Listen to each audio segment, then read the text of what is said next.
Good evening, everyone. Welcome to the Chiefs Digest live Q&A with myself, Matt Derrick. As always, joining us here in a little bit will be the Nick Jacobs from KSHB 41.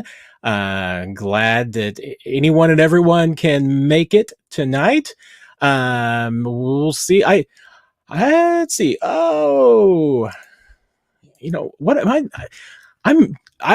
Okay. Usually there's some comments in here, especially about me, showing up at 7:05.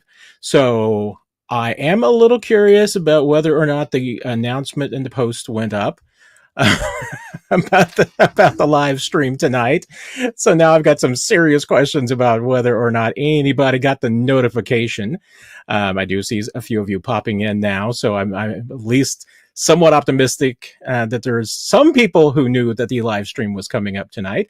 Looking to see here, looking to see if there's anything that I did wrong. Wouldn't be the first time that I have had the settings incorrect or something of that nature, but we should have a lively conversation tonight. A lot to talk about in Chiefs Kingdom. Kareem Hunt coming back to the Chiefs Kingdom. We've got questions. Dave already popping in about the left tackle position. We got Isaiah Pacheco questions. We've got at least 2 roster spots open, maybe a third. We've got a few other things going back and forth here as far as the Chiefs roster and what's going to happen this week. A lot of things going on, a lot of activity. So we'll get into all of it. Just to let you know where things stand as of Tuesday night here as we're talking about it. Obviously, the Chiefs have signed Kareem Hunt to the practice squad, or are in the midst of that. Expect it to be official, probably make it official Wednesday morning. I expect him to be on the practice field on Wednesday. Just need some time to knock the rust off and get back into football shape. Remember, he was not in a training camp, hasn't been playing football, nothing of that nature since January. So he's going to have some time to knock off the rust, get back into football shape. That's going to take it probably at least a couple of weeks.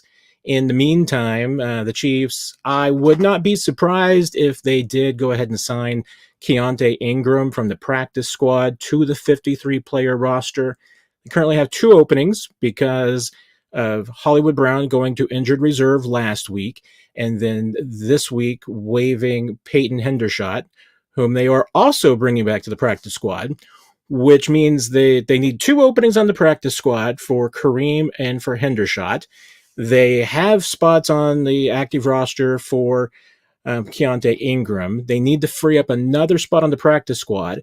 We'll see what they do there. One option I know that is being considered is promoting Cole Christensen up to the active roster for special teams, and they really need an extra body there. I also would not be surprised. I mean, if the Chiefs end up especially if they end up putting Isaiah Pacheco on IR sooner than later, and the Chiefs, sometimes they do wait. So don't be surprised. I mean, if they once again do that, might not even be until Friday, could be next week when they put Pacheco on IR. They might wait we haven't heard yet for sure if he is going to have surgery or not have surgery, as to how the extent of the damage is beyond the fractured fibula. So we'll see what happens there, but they could obviously create another spot. I think that if they don't feel that Cam Thomas and Marlon Tuipulotu are ready to play yet, they need some depth on the defensive line. They can obviously use some practice squad elevations there, but I think for sure Ingram is a pretty good possibility. Christensen's another good possibility of some practice squad players that they could elevate just to free up space on the practice squad. And I guess, I mean, you guys are just used to me showing up at 7:05. There weren't any comments there and everything yet. Matt was the first one to pop in. And I have to give thanks to Matt because last week he gave a super thanks to allow me to upgrade the headphone situation since I had been complaining about my headphones being loose. There was a couple of you Yeah, there was a couple of you. Brad was another one. Thank you very much, Brad, for your offer. That was very, very kind of you. Hey, and Matthew, so glad football is back and the Matt Derrick live chats. Well, there you go. You've definitely got them both. We've got a lot of topics to discuss tonight, so let's get into it. And like I said, Nick's going to be coming in here in a little bit. So if there's anything you want for him, Jesus, hello guys, great win. Can we get your true league power rankings for you, Jesus? Because you have the super chat there, absolutely. Super thanks. I appreciate that greatly. Want my just power rankings for the league, or do you just want the top 5? All right, I'll give it to you. I'll even give you my bottom 5, although I'm working on that. As many of you know that have been following me for a while or listening to this, I've had my theory for a number of years that at any given time, there are 8 NFL teams that simply do not know what they are doing. And so it varies. Teams will move in and out of it. The Houston Texans were number 1 with a bullet there for a couple of years, and they've moved off the list. So, I can't have the Houston Texans on there anymore. Your current number 1 team that does not know what they are doing, obviously, is the Carolina Panthers. They did a smart thing when they hired Brant Tillis away from the Chiefs this offseason, but that organization, and usually when a team doesn't know what they're doing, it starts at the top with ownership. And honestly, Jesus, when it gets to my power rankings here, my top 5, a lot of times it's going to be just, best organizations. And because that's where it starts. If you don't have a good culture and a good organization, if you're going to win, it's just going to be kind of random luck. But getting into my top 5 for right now, regardless of record, regardless of what the standings say, what the results say, right now my top 2 in the NFL are the Chiefs and the 49ers. I don't care if the 49ers are 1-1. I don't care if the Chiefs have just kind of snuck by and maybe there's other teams with better wins. I think those are the 2 best teams in the NFL. So by virtue of the Chiefs being undefeated and the 49ers already having 1 loss, I will give it to the Chiefs as the number 1 spot, 49ers number 2. Then it gets a little bit tricky. And I'll tell you what, I should probably... The team that I'm probably going to underrank for now, Jesus, is probably the New Orleans Saints. Those are some impressive wins that they've had, dominating wins. The offense has obviously looked fantastic. Derek Carr looks fantastic. Hey, is that a team just coming out of the blocks hot that's going to get caught up eventually? Maybe. Tampa is 2-0. Seahawks are 2-0. I feel better about the Saints though. For some reason, I think there's something there. And the Vikings are 2-0, although I'm not as sold on that. The team that I'm probably going to put too high, but once again, it goes back to organization and doing things the right way and having some consistency. I would at this point be worried in the AFC about the Buffalo Bills. Josh Allen, you've got the quarterback right. You're halfway there. This is the Bills have lost a lot of firepower. I expected them to be taking a step back. That win over Miami was very impressive to me. It's still early. But of the 2-0 teams in both conferences, and I'm going to give the advantages and the preference to the 2-0 teams. Buffalo's the one that worries me the most in the AFC. I'm sure. And if someone wants to say Houston, I will listen to them. But for me, it's the Bills. I will plug the Bills in at number 3. I would probably have said the Saints at 5, but I think I'm going to just go ahead and give it to them with the power of those wins in the offense. I think I'm going to go ahead and plug them in at number 4. And then 5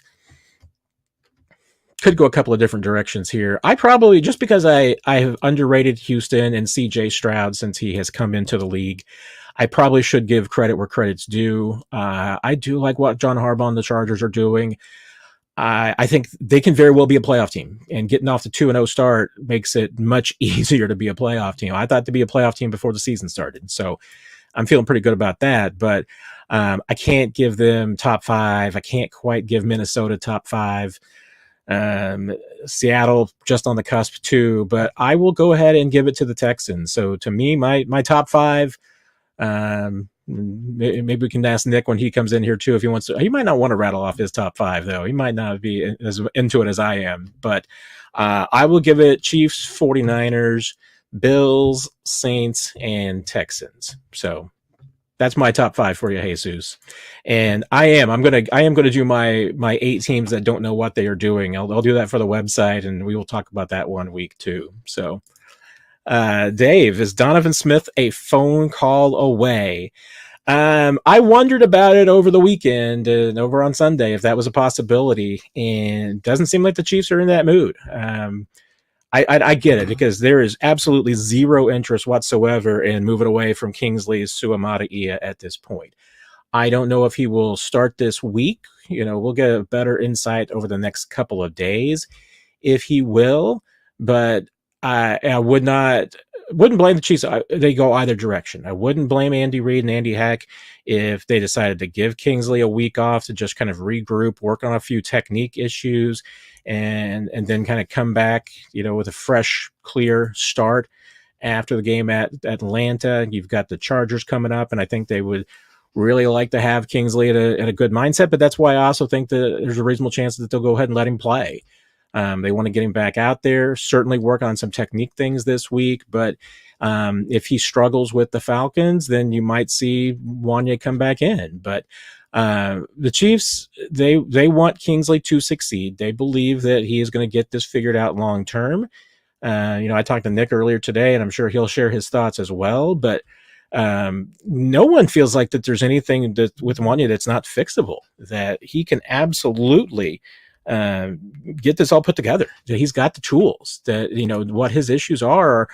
It's just experience more than anything else, and a couple of technique things. So I think that there is an excellent chance that the Chiefs just go ahead and stick with Kingsley Suamataia, that they don't even mess around with starting Wanya this week. I don't think that they're going to bring in anybody from the outside, at least not now. That certainly I think would be a bad sign as far as the message that they want to send to their young guys. So I don't think that they're going to go get Donovan at this point. I think they would have to have an injury of some sort before that really became a consideration. But I can see it going both ways for right now. But I think that the Chiefs will stand pat with the talent that they do have.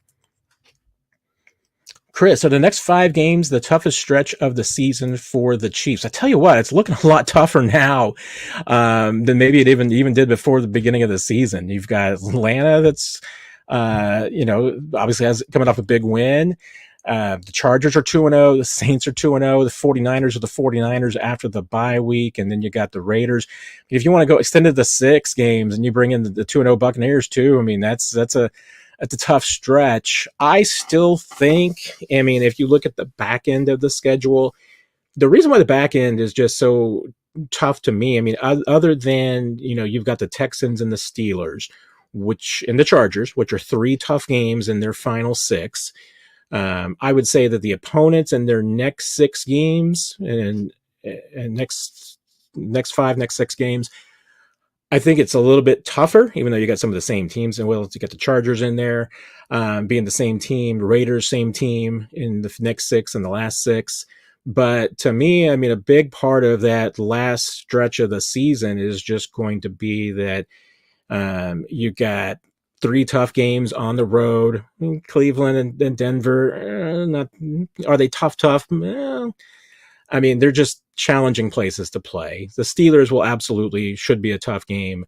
You got the Texans will be a tough game. Chargers at home, a tough game. But and the Raiders, the Raiders are always the Raiders. That can be tough. It can be a challenging game, depending on what mood everybody's in. But once again, you've got a Black Friday game in there. You got a Saturday, Wednesday stretch. You've got just a bunch of really weird scheduled games and some marquee games too. So from an opponent standpoint, yeah, this will probably be the next 5-6 games will be the toughest from an opponent standpoint, Chris, but I'm still worried about that last, 6 games of the season just because of the home road splits. the day of the games, the scheduling, some of the travel, the holidays involved. I think that makes it a little bit challenging too. I mean, it's just a minefield to be stepping through before you get into the season. Although I still think that mini bye week that you basically get for playing on Christmas Day before the season finale at Denver is an advantage. So I'm not dismissing that. I mean, I do think that that's a strategic advantage for the Chiefs to have that scheduling there. But there's no doubt. I mean, this is going to be a tough stretch. If the Chiefs go on the road and beat the Falcons, now you're 3-0. You can afford a stumble. You can afford a stumble. You would prefer not to have one at home against the Saints, but now if you go on the road and you lose at the 49ers or you lose at the Raiders, it's not as devastating as it could have been, if you already had a loss. So we'll see what happens, but Chiefs are going to face what right now looks like some quality football teams and some at least teams that are playing well. Cody, why are people excited about Kareem Hunt and sharing highlights from 6 years ago? He just doesn't even resemble that player in 2018, or am I blind? Cody, you're not blind. I'm with you. This Kareem Hunt is a different player. And let's face it, the Kareem Hunt of 2017 and 18 has never existed since. And I think there's two reasons for that.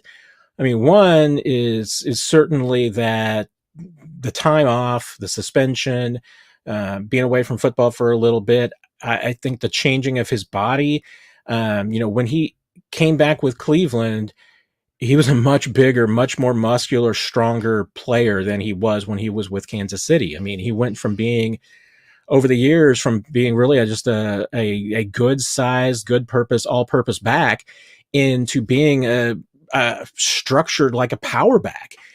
And I mean, there's some advantages to it, but I just don't see the same guy that you saw then. And that's not even taking into consideration the age difference. I mean, he's 29, doesn't have the bounce that he once had. I mean, there's a lot to that. I think the other part of it, obviously, is that he hasn't played in an offense that's as capable as what it was in Kansas City. And he was one of the cogs. I mean, you talk about a spark plug in the right place. And hey, my engine metaphors aren't going to be the greatest, so maybe I shouldn't go down that road. But I mean, Kareem was the right piece at the right time. When the Chiefs had Kareem, they were averaging 7 yards a play. Looked like they were putting what the Rams were doing. It's the greatest show on turf. I mean, almost a shame at times. That Kareem added a dimension to this offense that it's been missing since. But he is not the same player. So I'm not expecting the same results. I really can't. I mean, we'll see what Kareem shows up. I don't know how he's changed his body since January. I don't know if he's just, continued to work on the strength and will come in just as muscular as he has been and therefore kind of be best suited to be a power back. If he has lost some weight and maybe lost a little bit of the muscle tone, maybe he will have a little bit more of the bounce that he used to have. But right now, I mean, the Kareem Hunt that we have seen in recent seasons, to me, is more of the flavor of an Isaiah Pacheco and a Carson Steele than, what he once was, which was pretty much just an all-purpose do everything back. And I don't think he's that anymore. Right now, he's more of a power short yardage back. And I mean, to me, it's a little bit of doubling down on what the Chiefs have, so I think there's a logic there. I do think that the Chiefs could use some speed, so that's why I was even setting aside the off the field issues and what happened here with Kareem the last time around. And I think that there's some very important topics to be discussing about that goes beyond what happened in that Cleveland hotel, because let's face it, things in Kansas City for Kareem off the field were not great. So I think there are some topics to absolutely discuss when it comes to his return. But from a football standpoint, I mean, this should be a great place for Kareem. This should be a great locker room for Kareem. He better expect to be a different locker room, because I'm telling you that this atmosphere and this environment right now that's in this Kansas City locker room, it is Mahomes and Kelce controlled. even, I would probably throw Chris Jones in there too, but even Justin Reed controlled. I mean, it is a different locker room than it was in 17 and 18, because that locker room was dominated by some other veterans. And even in 18, Mahomes hadn't really truly asserted his kind of leadership and dominance in that. He did on the offensive side, but not on the defensive side. The atmosphere in the Chiefs locker room now is completely different than it was 6-7 years ago. I'm not saying that Kareem can't fit in, but he's going to have to probably make some adjustments, and he's going to see that things are different than they used to be. And that's a good thing. I think it'll be a good influence for him. But I look at the numbers too. Kareem wasn't the same player the last few years in Cleveland that he was. Cleveland has been up and down. I mean, I can tell you what I feel as far as the fact that his coaching and game planning has not been as good as it had been in Kansas City and will be in Kansas City. So maybe the Chiefs are able to get the most back out of him again. But that's not going to turn him into a 1,000-yard back again. So hasn't been a 1,000-yard back in 7 years. So 6 years. I mean, he would have been a 1,000-yard back in 18, but he hasn't been that. So I'm not expecting him to. I mean, I think he is a player who's capable of coming in, and the offense is different, but I think he should be able to pick up the aspects of it. He should fit in easily. This should be a good place for him to fit in culturally if he can make the adjustment and just understand the current state of that locker room. It should all be a good influence on him, but we will see. I mean, I know I say that a lot. I probably say it more than Andy Reid does sometimes. I know it drives Nick crazy sometimes, and it is my kind of, your mileage may vary. But I do think that this is not the same player. So as long as your expectations are adjusted to the fact that this is the Kareem Hunt of today and not the one of 17 or 18, I mean, you'll probably be fine. Go in with low expectations, and I think that you'll be fine. If you expect that Kareem is the missing link to this offense being the greatest show on turf again, I'm just not sold that he's that player anymore. But we could be surprised, Cody. We'll see. Dr. Ozzy, any indication thus far if CEH is in the mix to come off NFI after 4 games? Obviously impossible to predict. And you're right, Oz, because there's so many things going on behind the scenes with Clyde, and that we don't know. I mean, obviously him coming forward with his medical diagnosis and with the PTSD put together a lot of pieces for us and help us understand things a little bit better. But obviously there's so many parts to that we don't know and don't understand as far as what's going on and what's in his mind. Seen him a few times in the locker room, and I mean, I'm willing to say that he's looked in good spirits and looked like he's having great conversations with his teammates. So I think that's all positive. But no one has really talked about what the time frame is. If he could be week 5 is the earliest that he could return. No indication yet if that is going to happen or is in consideration. Will really, next week is the first week, as my understanding and recollection is that the first week that you can return a player of that nature back to practice. So we might get an indication next week if Clyde's, designated to return. That would be an indication that, that they're going to go back to getting him ready, and maybe he's close. But it's impossible to predict. And, and Andy Reid didn't talk about it much on Monday when we asked him about it. Might come up again Wednesday. We'll see. But I would expect not much of an update until next week after the Falcons game. Then we get an indication about where Clyde is. But I wouldn't be banking on it. I think you just let Clyde come back at his own time pace, and you can't let an external factor like the Pacheco situation influence it. I mean, you got to let him just, get mentally and physically back to where he needs to be before you push him. And the Chiefs are absolutely in that mindset. And I think that, going out and getting Kareem is a good indication that they're not banking on Clyde being pressed back into action. They're going to let him come back at his own pace. So we shall see. Albert, why Ingram over Bailey? Good question. And, I can't necessarily give you any more of a, real hard reason other than probably experience. Keontae Ingram doesn't have a ton of more experience than Imani Bailey, but he's got a little bit more. He's got some, NFL playing time. He's been around the league for a few years. So I think that's an advantage. certainly for the Chiefs, that they want somebody who's been around the block a few times. Nothing's going to be overwhelming for them, so I think that's an advantage. From a playing standpoint, from a grade standpoint, certainly the way that the depth chart stacked in training camp in the preseason, the Chiefs made their preference that Keontae was over Imani. So doesn't mean that Imani Bailey might not get his chance. I know Nick and I are big fans of him, really impressed with him going all the way back to the rookie mini camp.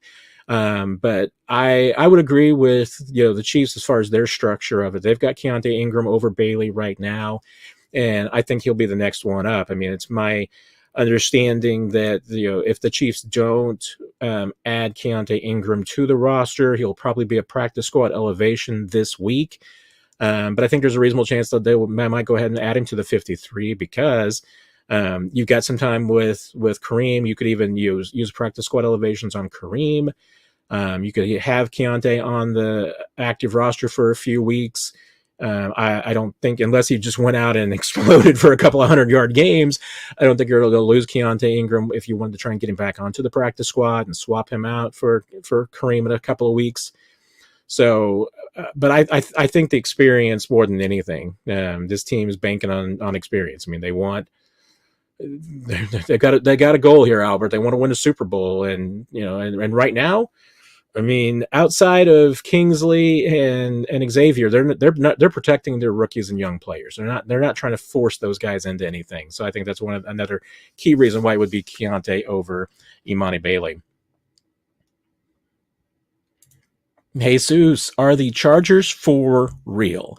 Real is a good question, Jesus, because to me, are they true Super Bowl champion contenders yet?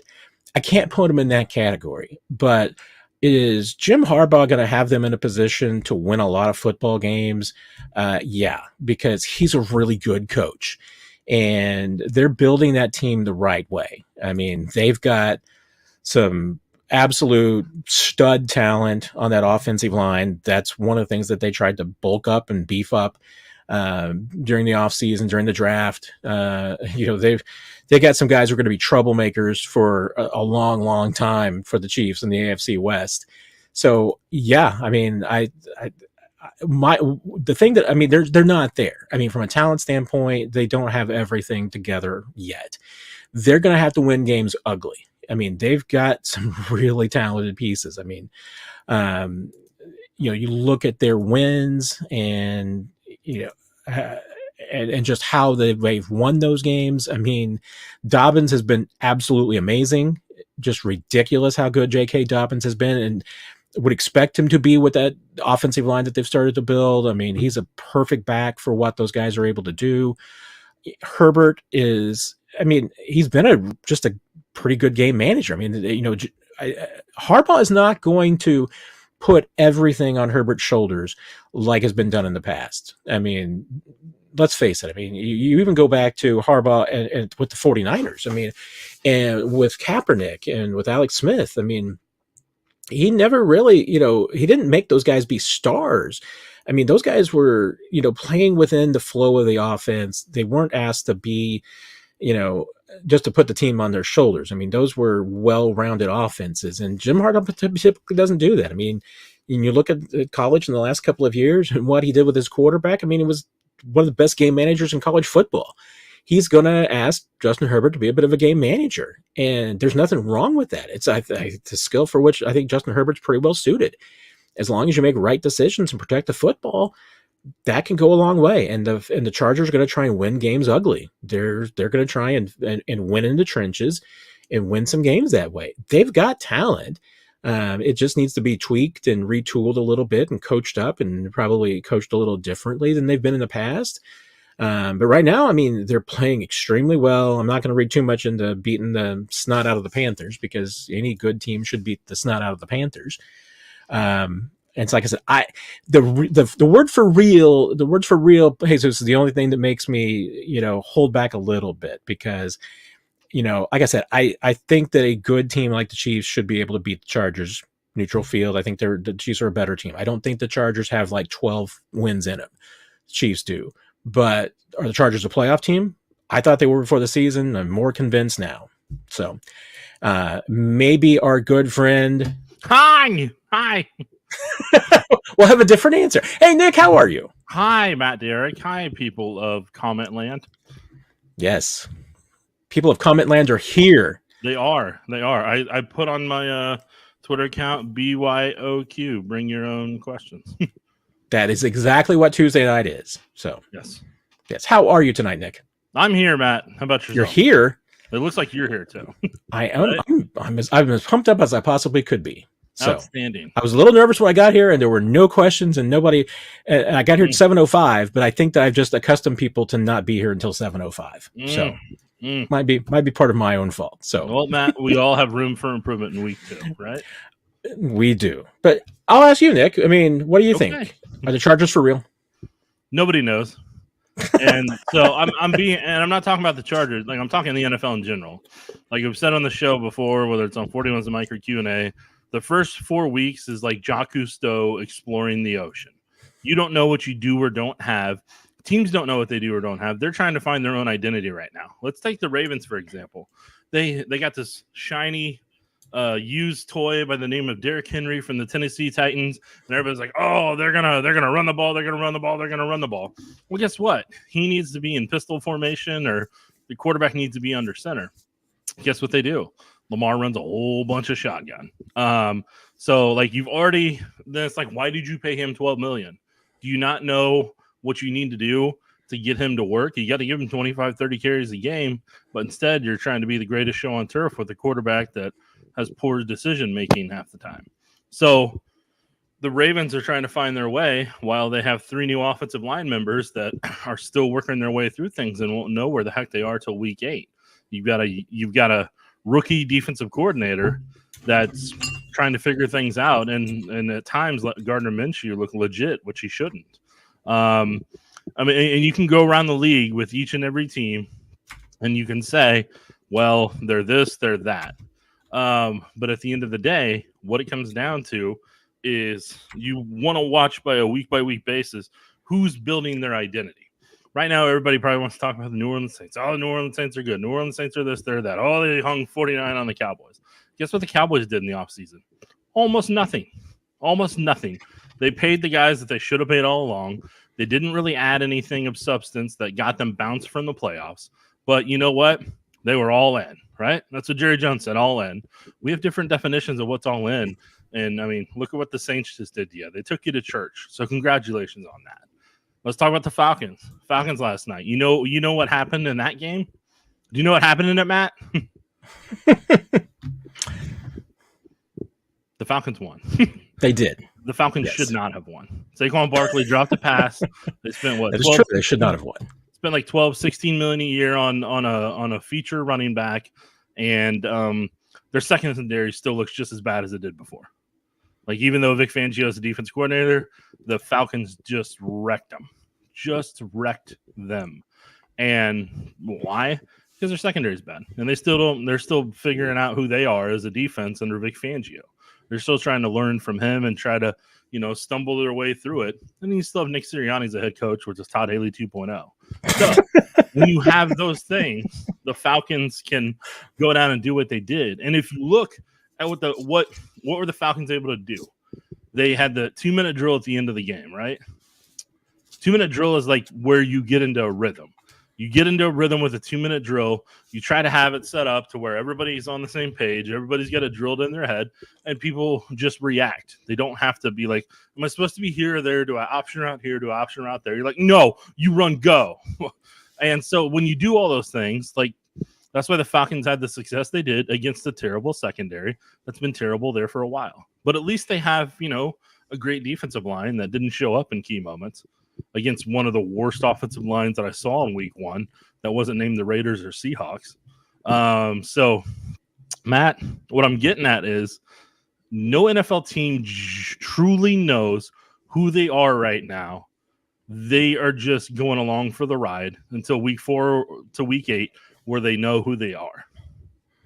This is true. I mean, I will agree. I mean, I don't think that most teams know who they are until at least quarter post of the season. So you get 4 games in, you start to get a little bit of a better feel. And I mean, Matt has a great point here, which is Chiefs got the best case scenario in the first 2 weeks, and that they won. They're 2-0. They could have been 1-1. They could have been 0-2 quite easily, and yet they're 2-0. They've got tiebreakers over two teams that could absolutely be in contention at the end of the season for seeding purposes. I mean, the only thing that could go even better for the Chiefs now would be to get a win over Buffalo and get a win over Houston. If they go 4-0 against those teams, they would own every tiebreaker in the book, and they'd be in the. I mean, and they're halfway there. I mean, they're halfway to being in the best shape possible. So, but you made a really good point there about the Falcons, because I mean, I'm still kind of perplexed about Kirk Cousins having a game-winning drive in the final 2 minutes on prime time. I mean, that's not the Kirk Cousins that we know and love. Well, don't worry about it. There's still time. I mean, he has to prove himself to his teammates right now. So he's in a new environment, new setting, where there isn't the expectation of failure from him on the sidelines. Like, you don't have teammates looking at you like, hey, can he do this? I've been here for the 7 times he hasn't. Falcons are like, hey, what are we gonna do? Okay, let's go. So like right now he's got a new renewal to where he can be whoever he wants to be. He can choose his own adventure, Matt, and he chose a game-winning drive for his adventure. So like that's just where Kirk Cousins is at. But the Chiefs, if they really want to, can give them a healthy dose of reality, because the Falcons don't have a lot of team speed outside of Bijan Robinson on that offense. They got Kyle Pitts, that's a wide receiver that they call a tight end, but he just wants to split out wide, not block, and catch some passes. And then you got Drake London, who really doesn't have a lot of speed to him. Mooney doesn't have as much speed as the Falcons left him wide or the Eagles left him wide open last night to look like. And I'm not kidding when I say it's Bijan Robinson. So for the most part, the Chiefs defense can, if they want to execute at a certain level, they could have a lot of fun against the Falcons. But here's where the kicker comes in. I want people to think about this going forward, whether it's a Chiefs game or any other NFL game you watch. Going into the fourth quarter, what's the score? Who's up? And how many times has that team had to come up in the clutch before with what they have? That's the biggest thing that gives you the answers you need, is how many of those teams have had to come up in the clutch before? And do they have it at the right positions that you need to come up clutch? Or is it just a whole bunch of rookies that are just learning for the first time, or young guys that you're trying to build this with over a 4, 5, 6 year period? So somebody like the Chiefs, they know how to get it done in the fourth quarter. They know they believe in themselves, and they know that it's going to get handled. The Bengals are another team that knows how to. They just stumble over to their feet and chip their front tooth when they fall down. And, the Ravens, fall off their bicycle or something like that. But, I mean, like, the Ravens are kind of a lost team right now, especially at 0-2. There's no reason they should have lost to the Raiders, but they did. And so what I'm getting at is just watch who's up in the fourth quarter. Do they have a quarterback that's used to having to come back? And how well is each side running the ball or stopping the run?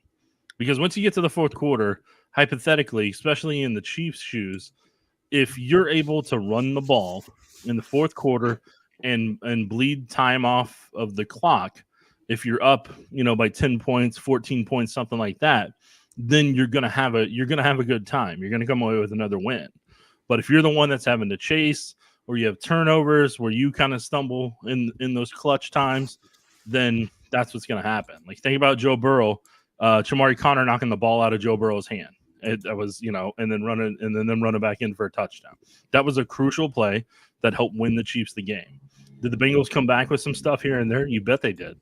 But the Chiefs know how to get things handled whenever they have to win games, because they've been through so many of them in the past 5-6 years. There is that, and we'll see about the Falcons. I mean, like you said, we're not going to know until a few more games who this team is. I don't know if this Falcons defense is it the one that, made what an Eagles team that looked pretty good in week 1 look just incredibly below average in week 2. I don't know. I mean, answer is probably going to end up being at the end of the season somewhere in between. They're probably not as good as they were Monday night.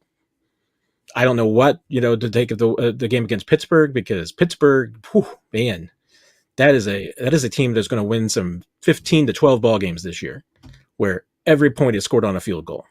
Yeah, they don't have a quarterback in Pittsburgh, so they're going to have to use They the run don't have a game. quarterback, and they're not going to give up any points. So there's that. Total Football's got a question that's intriguing, because I know you were watching some film today, and we talked about Travis Kelce, but why isn't Patrick targeting Travis? And is that the case, Nick, or is it just because his follow-up comment was also something that you mentioned, which he says, I also feel like, Kelce isn't running proper routes yet. He seems to be just blocking. I don't know if that's the case, but I mean, at the same time, Travis is their best blocking tight end, remains that. So he's going to get asked to do that from time to time. So here's the thing you got to be mindful of with Travis right now. For example, let's take the one throw that I highlighted on Coach's Film earlier today on Twitter. Whenever Mahomes rolled out to his right and tried to throw it to Worthy in the back of the end zone there. On that play, they have Travis running a sit down right there to the right side. And in that, there are 3 Bengals that are performing what would be triangle through zone coverage. They've created a triangle on Travis Kelce. So if you want to get the ball to anybody else, that's how you're going to have to do it, because we got 3 guys here to take him away. So ball's not going to him there, or it shouldn't. And whenever Mahomes did that one that he did essentially, kind of force in or try to force into the Travis, the linebacker picked it because there was 2 linebackers in front of it. So Mahomes made that throw, and, Andy talked about it being an option route, and then it sounded like they weren't on the same page with what they were doing on that option. And so then, that one transpires. At the end of the day, teams still respect Travis Kelce a ton. And Travis Kelce is going to get double coverage in some way. It's not 2 guys literally standing at the line, but there's normally going to be either a linebacker inside and a corner on him, or there's going to be a safety over top, and they're going to be mindful of that. The Ravens were mindful of it with Travis Kelce, and that's why Rashee Rice had the day that he did. And so, like right now, this is where Worthy, this is where Rice and those guys kind of need to step up big and kind of take advantage of those. And then the Chiefs are also wanting to work on their run game, because I think they know how big that's going to be for them this year. And if you're not doing 2-a-days and you're not going through the training camp where you're hitting constantly and you're able to kind of make contact with somebody else, part of the regular season and the Chiefs things isn't just about winning games. It's about building up a comfort level for when December, to make Decembers to remember, and January's to be fantastic, and February's to be, the frosting on top. So like, you are building all this right now with your run game. So when you're running the ball 20 times a game, or you're having Kelce back there with these formations and everything, then you're taking some of those passes away that would have gone to him last year. But here's the fun fact. You don't need Travis Kelce right now. You need Travis Kelce in December. You need Travis Kelce in January. You don't really need him right now. You're trying to get all the other guys to get confidence, to build them up, and worry about that. Travis knows how to turn it on and when to turn it on. So if you've got to quote unquote load manage him for Decembers to remember, then that's what you do. Well, they do need to. And here's, to me, is an example of just how much one play can make a difference. Because would we be having this conversation if Travis Kelce right now has 4 catches for 39 yards? If on the season he had 5 catches for 80 yards, would we be having the same conversation? Because that's what he should have. I mean, he had a 41-yard gain taken off by the Kingsley Suamataia holding call. And, I mean, I think we'd be feeling a lot different about Travis's first couple of games if he has that 41-yard catch back. I don't think we'd be having the same conversation. And to your point, I mean, how do you help Travis later in the season with, some of these coverages that he's seeing right now? Because teams, I mean, let's face it, they're letting Rashee Rice and Xavier Worthy have their moments, because their philosophy, certainly through these first 2 games, the Bengals and Ravens made it pretty clear. Their philosophy was Travis Kelce is not going to beat us. They were willing to let other players beat them. And, I mean, the Ravens let Xavier Worthy beat them. The Bengals, I mean, I think they played very, very well. I mean, Rashee Rice might have beaten them because he made the big play of the day offensively. But, how are the Chiefs going to win games later in the season? It's going to be because, Rice and Worthy and anybody else is getting free thanks to the matchups that they're seeing right now, because Travis Kelce is getting all the attention.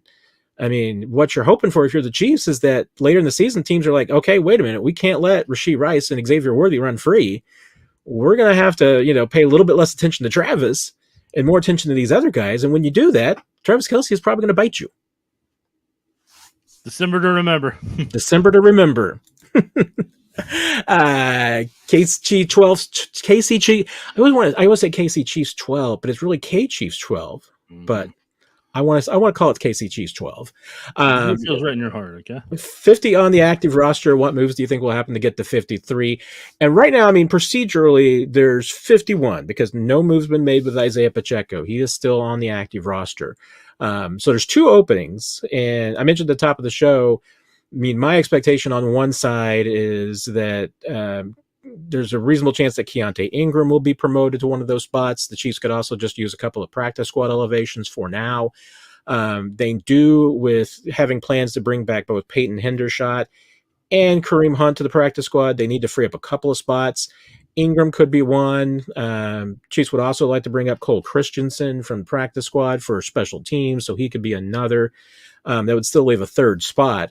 I mean, and I said at the top of the show, and I'm kind of curious what you think, Nick. I think that if you're going to continue, if you're not ready to put Cam Thomas and Marlon Tuipulotu,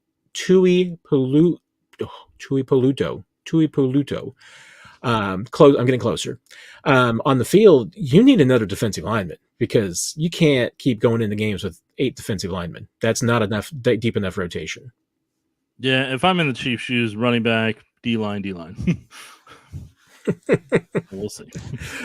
Yes, we shall see. Let's see. Jay, with Hollywood Brown down, any chance the Chiefs look to add another wideout? Wide receivers are looking a lot like last year. Heaven forbid Worthy goes down, and Juju has always been risky with injuries. I mean, it's entirely possible. I mean, I always will say, the next wide receiver that makes a substantial contribution to the Chiefs or to any Andy Reid offense midseason will be the first. And I'm not discounting the fact that, hey, maybe you don't win Super Bowl 57 without Kadarius Toney because he made a play in the Super Bowl that helped you win that game. So not saying that a mid-season acquisition can't be of help, but unless it's somebody like Juju that knows the offense, Nick, I mean, we know that the ceiling is pretty low on what a midseason acquisition wide receiver can be for an Andy Reid offense. It's not good. So I don't know if there's, if you get anybody, I mean, to me, it would have to be a for the future move. But what do you think? I mean, I'm not as down as Jay is on this wide receiver group. I still think that even without Hollywood, I still think that there's better than even chance that Rashee Rice is going to have a heck of a season and Xavier Worthy is still going to have a heck of a season. Here's what I'm going to say and be as blunt as I possibly can on this one. Do it. But respectful, I promise. Look, right now, what they do at left tackle is going to decide how this offense can be. I've talked about it on here multiple times. I'm going to continue to do it again. If they're going against a speed rusher, who's helping Kingsley? Or does Wanye potentially need help down the road if he's the starter? Are they able to isolate on their own and block on their own? And Mahomes is confident in whoever's over on that side so that he can throw those 5-7 step drops and be able to push that football down the field. Right now, with the way things were going this past Sunday, he was getting rid of the ball quicker, and he was anticipating some of that rush to get there before it even got there. So that was getting the ball out quicker. Even on that time, whenever he threw the interception on Xavier Worthy's side, if you look at that from a threefold perspective, like I put on Twitter there, Worthy releases to the outside. It takes an outside release, but he keeps drifting towards the sideline. So he's making the corner's job easier because he's right near the boundary. Patrick Mahomes is a great thrower, has great accuracy and everything. But the reason those lines are painted red up at Chiefs training camp and on the practice field is that's what they want a wide receiver to stay on top of, even if they're running vertically, because everything outside that gives room for error, gives margin for error for Mahomes to place it on their left outside shoulder and be able to get toe tapped in and out of bounds if they need to. So they have visual markings every day out there when they practice to let them know precision-wise how they can go about something. So on that play, Worthy kept drifting. Mahomes had a 3-step drop.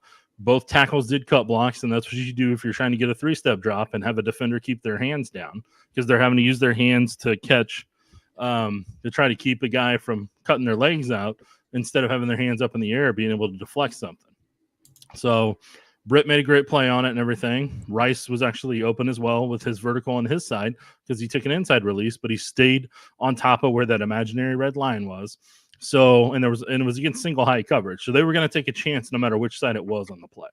So with all that combined, what I'm getting at is the left tackle play is going to play a part in how the passing offense does.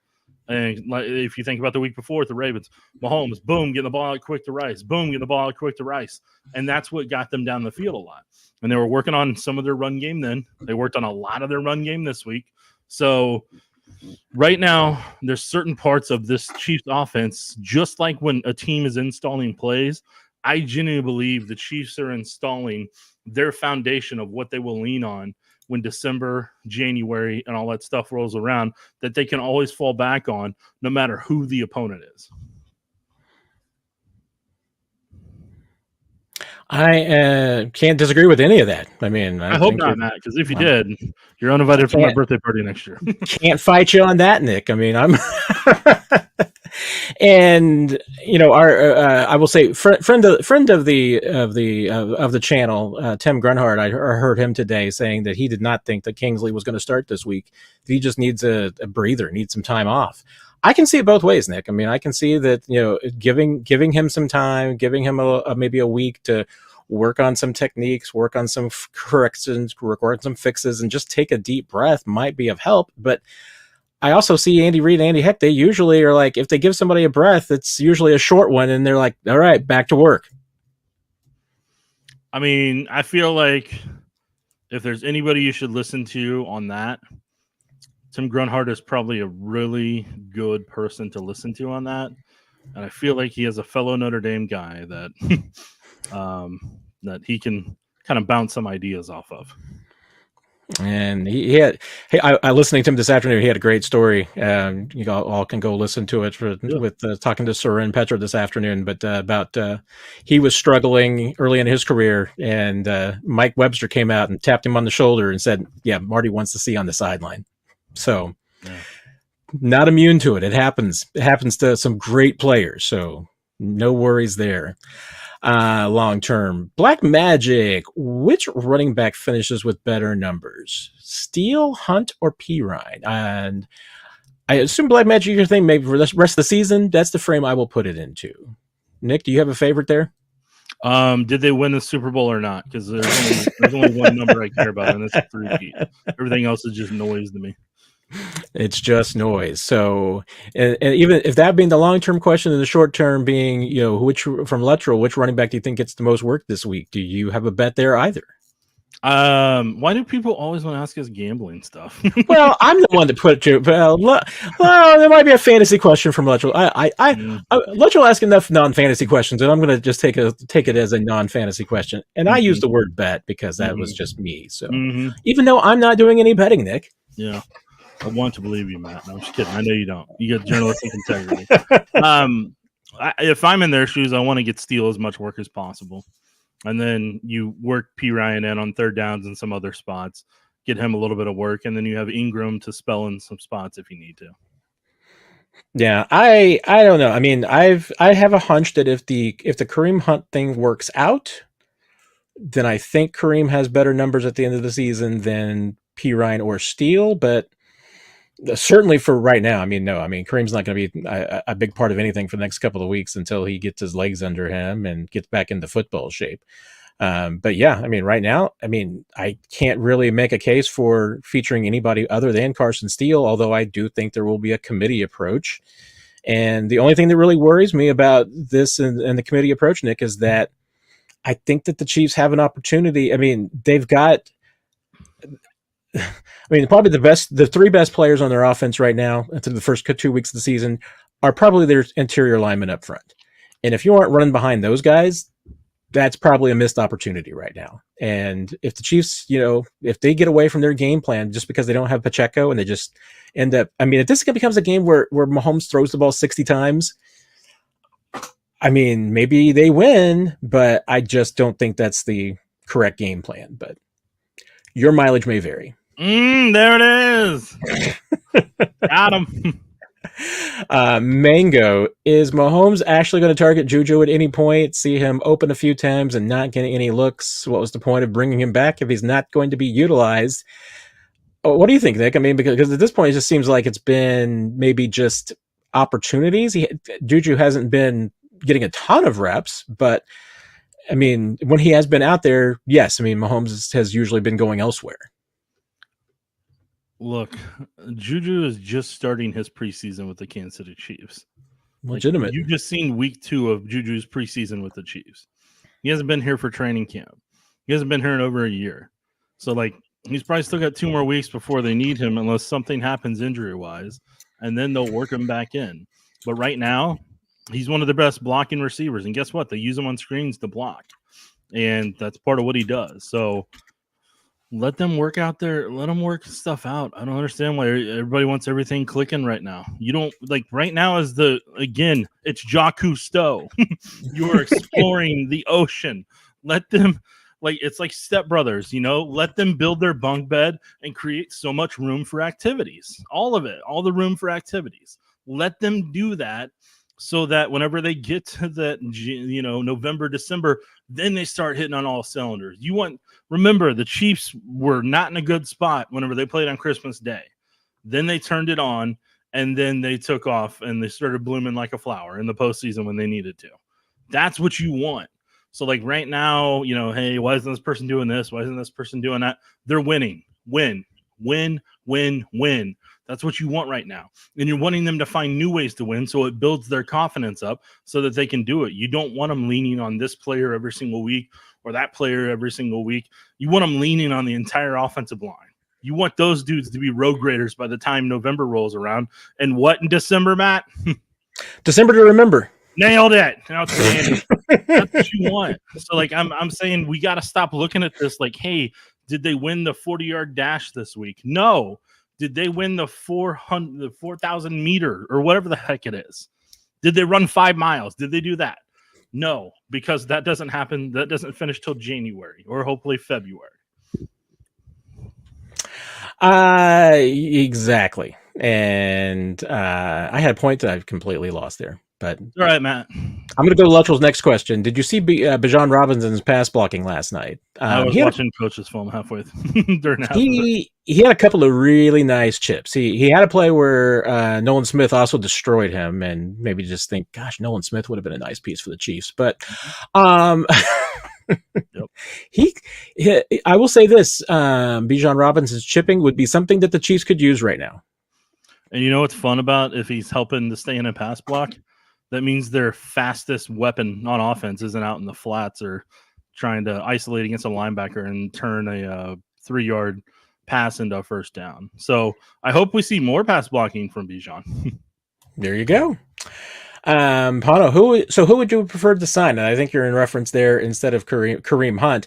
I mean, from a free agent right now standpoint, I mean, I don't have an issue with a Kareem signing. I mean, I think Matt Breida would have added something different. If he's healthy, if he's ready to go, those are different questions.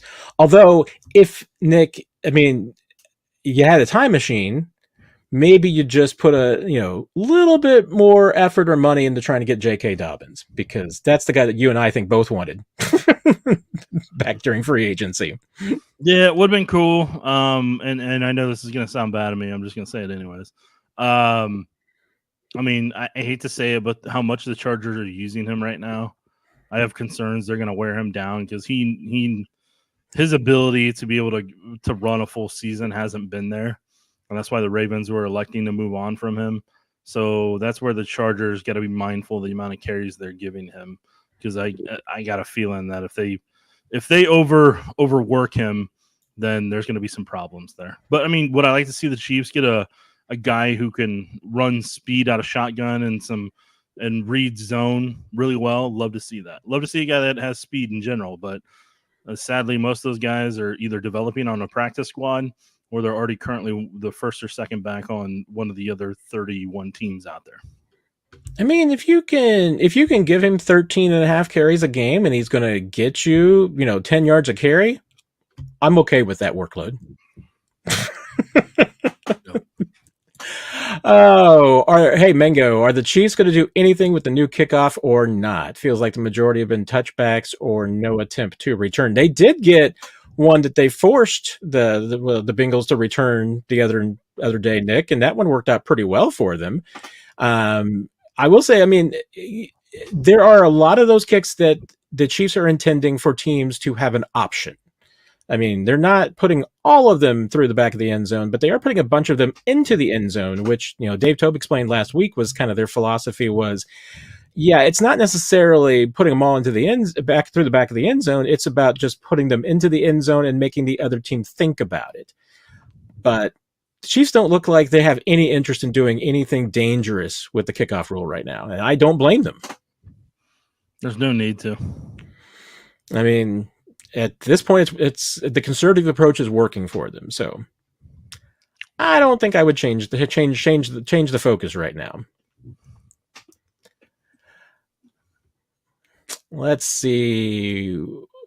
Well, one more for Mango before you hit the limit. Will Kareem be elevated before the bye, in your opinion? That's probably a good measuring stick, Nick. I mean, do you see Kareem active before the bye week, or would you wait until after the bye week? I don't know. I haven't seen the guy playing over here. Like, let's just let people get on the field. Let reality happen. Like, let's do that first. I mean, I think 2 or 3 weeks would be reasonable. So I could certainly see waiting until after the bye, but your mileage may vary. Mike loves it when we go live, Nick. So I appreciate that. Thank you. I have no comment on. I don't know. Samuel, more snaps for Juju. Time soon. Sorry about that. I mean, I think your answer earlier, Nick, was right on. I mean, it's just that it just needs a little bit of time to fit in. I think they will go to Juju more when he is more comfortable and has picked up the new aspects of the offense. That's the thing. And, you and I were, we once again, referring to our conversation earlier today. Letting people in our private business, Matt. I'm letting people in on the private business. Yeah, let you know what Nick and I talk about on a random Tuesday afternoon. The Chiefs built this. I think actually we may have talked about this yesterday, so maybe it was a Monday afternoon conversation. Chiefs built this offense with Hollywood Brown in mind. And it wasn't like, that they found out they weren't going to have Hollywood back in training camp. It's in the middle, it's into the season when they find out they don't have Hollywood. You can't just take all those installs and all that work you put in building the offense and just throw it out. You've got to adjust, and you got to have, if Juju was going to play a role in this offense, he needs to learn all the new aspects of it. It's not the same offense in its entirety that it was 2 years ago. There's a lot of stuff that's been installed since then. So there's things for Juju to work on, like you said. Nailed it, Matt. I have no more to say.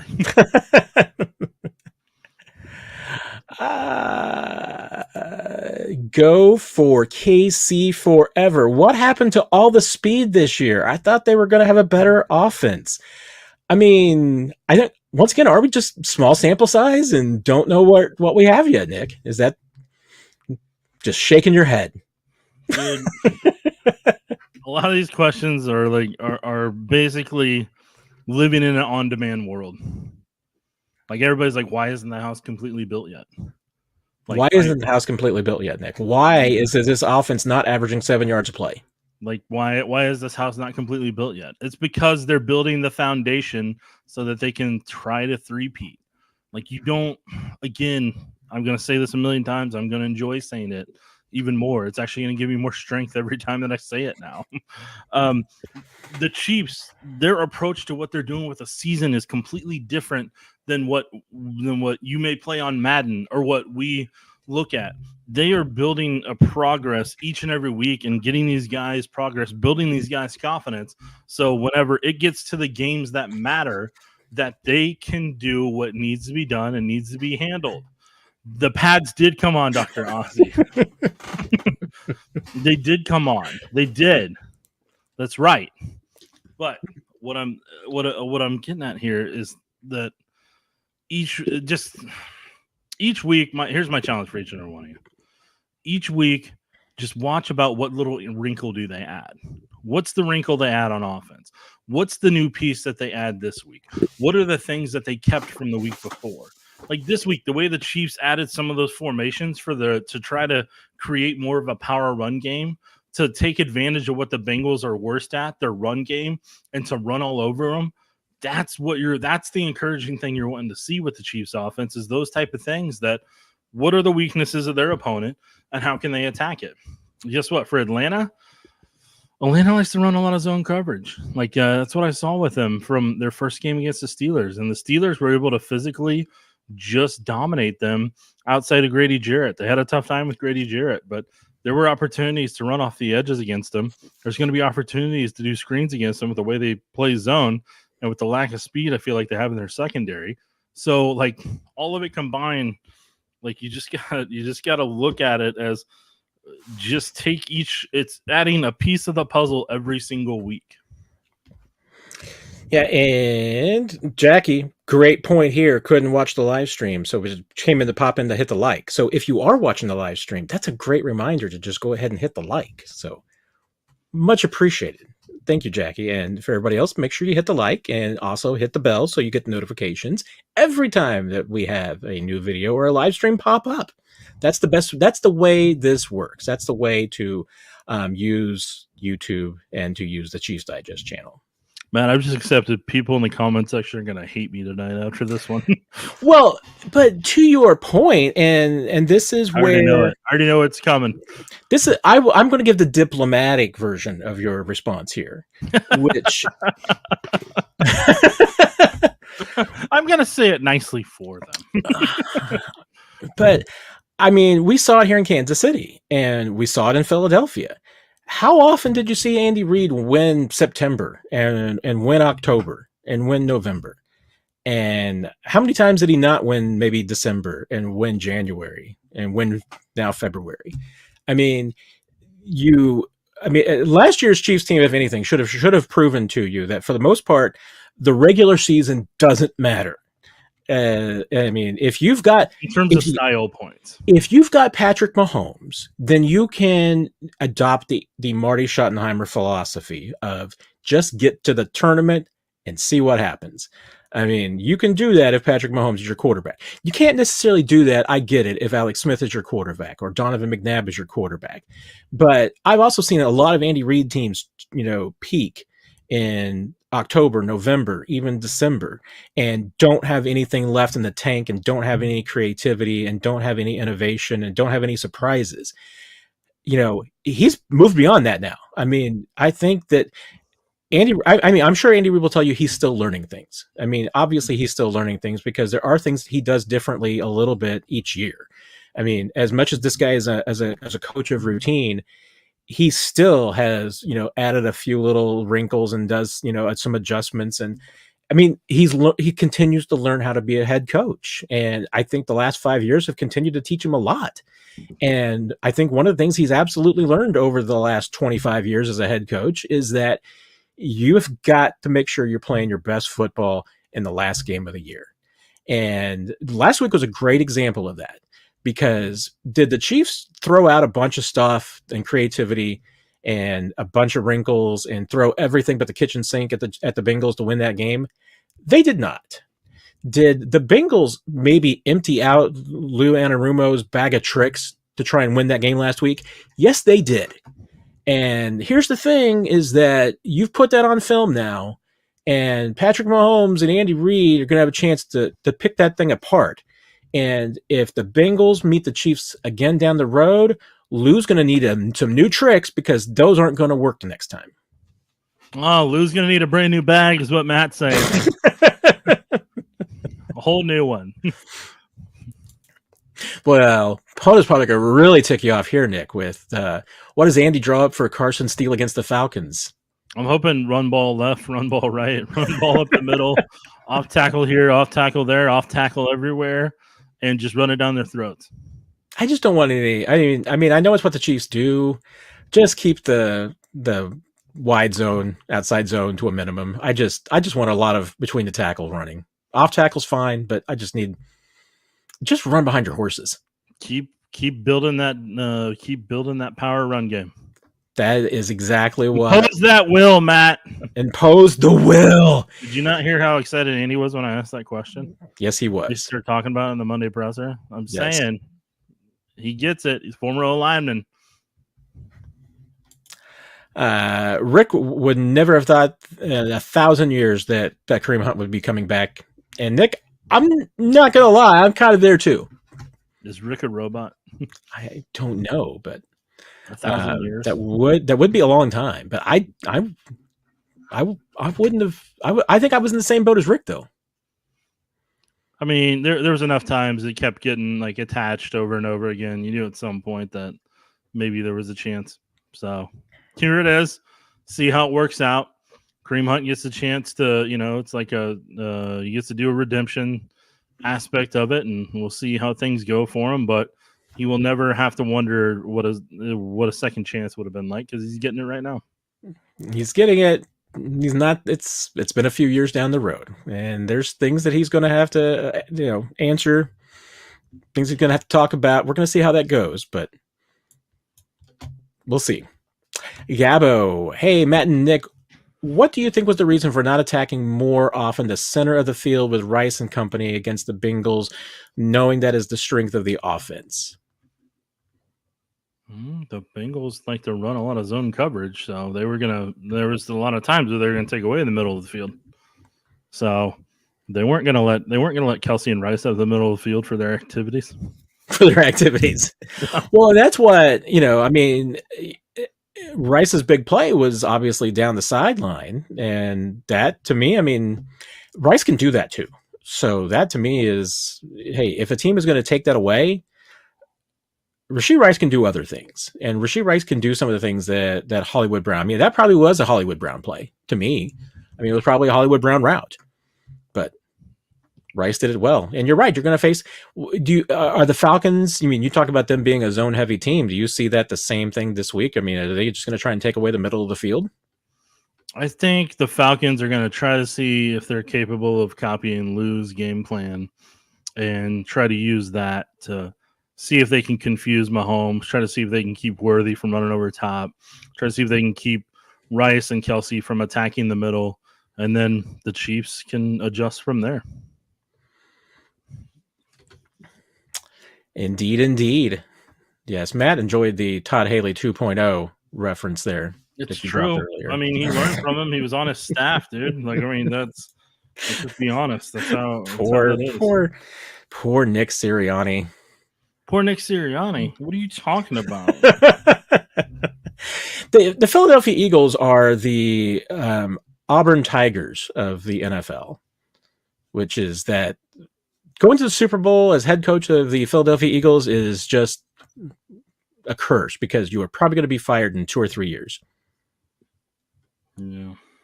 Tough break. Tough break. Rick wants to play if Kareem can play offensive tackle. No. He's not big enough, but he's bigger than he used to be. I mean, I guess we're going to find out if he's still as big as he was with Cleveland. But that was the thing that just struck me, was just how much Kareem bulked up when he left Kansas City. I don't know, Matt. We'll see. Tomorrow starts a whole new era for him, so we'll find out tomorrow, Matt. No life. I don't think he's trolling us. I think it's legit, and I'm not trying to upset you, Nick. But I'm just trying, I just want to see how deep of a maybe deep breath you can take here before. Are you guys worried about the Chiefs offense? No. That was a short answer. Yeah, I'm not either. I really am. I'm not. I'm not a guy that's trying to hit the same topic over and over again. Here's a different topic that I actually like. Are the Raiders better than the Broncos? We'll see.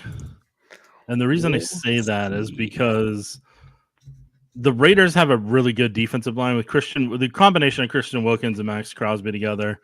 That's what's given that football team life right now. Gardner Minshew and Bo Nix, I think, is a toss-up in terms of ability at quarterback right now. And the Raiders have better skill players at receiver and at running back, but Gardner Minshew is not really a good quarterback. And Bo Nix is just, he's doing whatever Sean Payton tells him, and he's going along on that journey. So, like, like right now, everybody's like, well, the Raiders beat the Ravens, so they're trending up, and and the Broncos didn't do this, so they're down here. But by week 8, I wouldn't be stunned if they meet at a crossroads, and they're kind of in the same, they're in the same area. So, I mean, that's what I'm saying. Like, I mean, like I never would have thought the Vikings were going to beat the 49ers. Never would have thought that. And then they did.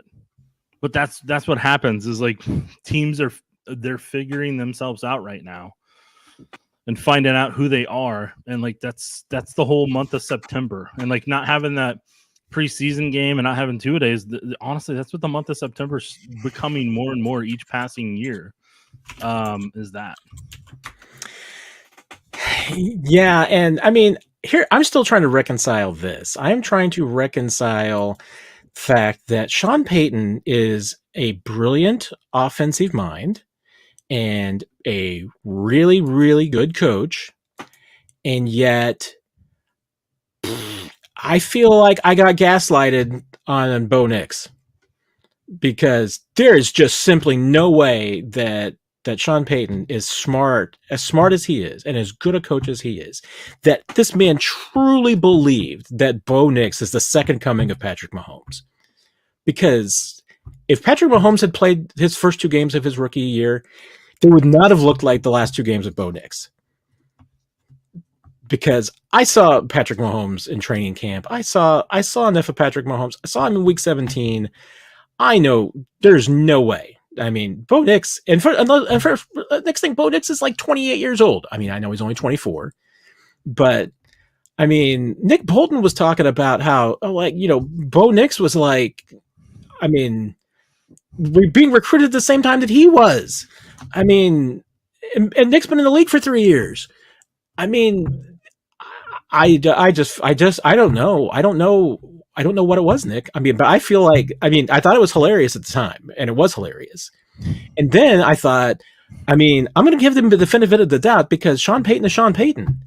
But if he really, truly believed that, he needs to have his head examined. I mean, I'm worried about his senility, his mental competency at this point, because I feel like he's been struck on the head or something, or been replaced by a clone, because there's just no way that the Sean Payton that did what he did with the Saints could possibly have confused Bo Nix with Patrick Mahomes. But you want a spoiler alert, Matt? Do it. It doesn't matter. You want to know why it doesn't matter? Why does it not matter? Because as long as Sean Payton continues that hustle that makes the checks clear for his entire contract, that's all you need to do. And the fact that he's put that out there and sold that is what is the key to the entire thing. Because as long as you get ownership to continue to believe in the vision that you sold and say, well, we're just this away and we're that away from him being what I saw there, and we're this away from it. And, some coaches, guess what? They'll throw that person under the bus there at the position coach spot. They'll throw that coordinator under the bus. And then guess what you have at the end of the day? You still got a bunch of people under a bus. You still got a check that's clearing. So that's what people need to understand sometimes is some people, there's as we've talked about before, there's only 32 of these jobs in the NFL. This isn't like something you can just go find on jobs.com or something, or monster.com or whatever's around these days, or go on LinkedIn and be like NFL head coach. Gosh, yep, it pays what I thought it would. There you go. Yeah, but there's not these many jobs that pay this level of money. So I don't see NFL head coach on Indeed.com. Yeah. No. So the real hustle to let you guys know is get as close to 500 as you can. Always have a quarterback of the future that you're selling to management that keeps signing your checks, and you've given yourself a chance to make a lot of money to just be average. And if you can do more than that, guess what? You bought yourself and your staff a whole nother year. Unless you were throwing them under the bus, then you got to find new people for that. And if your agent has done his job, technically speaking, the only thing you really have to do to make sure the check's clear is just be careful what you put in an email. So, not necessarily email, just documented proof in general. go for KC forever. Are you saying the Chiefs defense is good? That is an interesting question. I think the Chiefs defense will be as good as their pass rush allows them to be. And as long as their pass rush is able to stay healthy, and as much as their pass rush, their front four and the two off the bench can allow them to be. That is a good answer. I'm going to co-sign on that. I mean, because I do think that is the biggest thing that's going to impact the secondary as well, because obviously the Chiefs, they have some concerns in the secondary, but I'll tell you what, as long as you don't have to, defend for 6 seconds, your secondary is good enough. Yes. So I completely agree. I mean, if the Chiefs, I would have said that before the season started. I mean, if the Chiefs have a pass defense that is number 2 in the league in sacks again, they're probably a Super Bowl contender. Mm-hmm. If they're middle of the pack, that's a problem. Nope. I want to ask you about this because, of course, this seems to be the topic du jour around a lot of Chiefs fans. What's going on with Nick Bolton? Because I think there's a couple of different answers to this. First part I'm going to say is who he is as a coverage linebacker is who he's been. Like, that hasn't changed. He's a downhill attack style blitzer, run support. That's who he is. That's who he's been. That's who he's going to continue to be. And part of his job is making sure people line up in the right spot and being a physical hitter when he can. That's a big part of it. Now, the other part of it, maybe he doesn't look as quick here or there. Maybe he's not getting to the same spot as quickly as he did before. That's going to be rust from the injury that he had with his arm. So, I mean, that's going to take 2, 3, 4, 5 weeks, maybe. Who the heck knows? But those are my twofold, Matt. Yeah, I sometimes I feel like that, we do get stuck in, and I'll admit it. I mean, I might be part of it as well, that we get stuck in our preconceptions and then just look for any evidence that supports our theory. I mean, I think Nick Bolton is a really good middle linebacker. I think he's a downhill guy that when both his arms are healthy is a really good tackler. I think he's a high IQ guy to have in the middle of your defense that does make sure that everybody's in the right place. He sees things, he makes adjustments. And those are things that as a Mike linebacker, you can't underestimate. I mean, you could put a faster, stronger player out there at middle linebacker, and it doesn't mean that you're going to be better, because if that guy doesn't know how to make the adjustments that you need to make in the reads and make sure everybody's on the same page, then it all falls apart. So, there's things about that position that, intangibles that Nick Bolton has that other guys don't. And I mean, yeah, I do feel like that as a coverage linebacker, he is what he is. I mean, is he the best? No. Is he the worst? No. But I mean, and maybe I was accused the other day of looking at Nick Bolton through gold-colored glasses, and maybe I am, but I mean, I still see a guy that I thought had a better week in week 2 than he had in week 1. And I'm kind of the philosophy that if you're saying that Nick Bolton was just as bad in against the Bengals as he was against the Ravens, I think that maybe you're the one with the preconceived notions. I mean, your mileage may vary, Nick, but and I'm with you. I mean, I think that, because when I talked to him last week about what were the adjustments that the defense needed to make, because I mean, the Chiefs defense as a whole against the Ravens did not perform up to their own expectations. And, he talked about the fact that, the thing that they had to work on the most was their eyes. It was just about getting that, getting their level set and everything, and getting just what they see. And I mean, I think that's absolutely true for Bolton because of the time that he missed, but I also think it's true for that entire defense because of some of their star players missing some significant time. And I don't think that Justin Reed's back up to 100% yet, just as far as seeing everything. I mean, I think Brian Cook is still working on getting to 100%. Justin Watson's working on it. I mean, they got a half dozen guys on the defense, Nick, that missed significant time during training camp that are still just getting adjusted to playing at full speed again.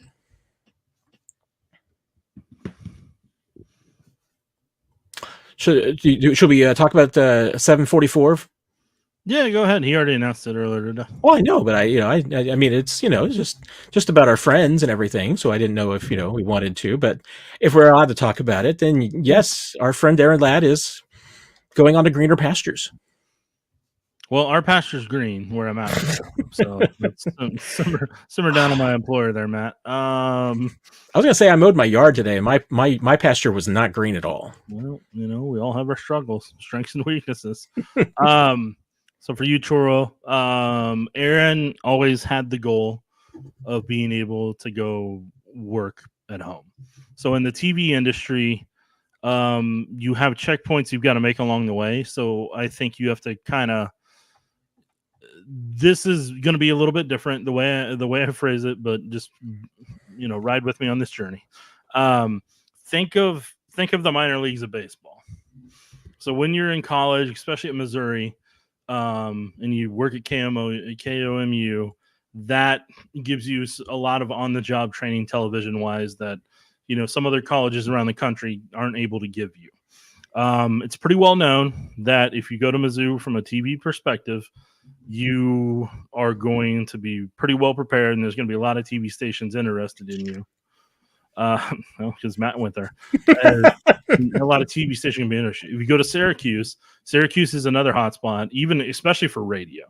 Radio, Matt, you can shake your head all you want, but I'm just highly overrated. I'm just telling you.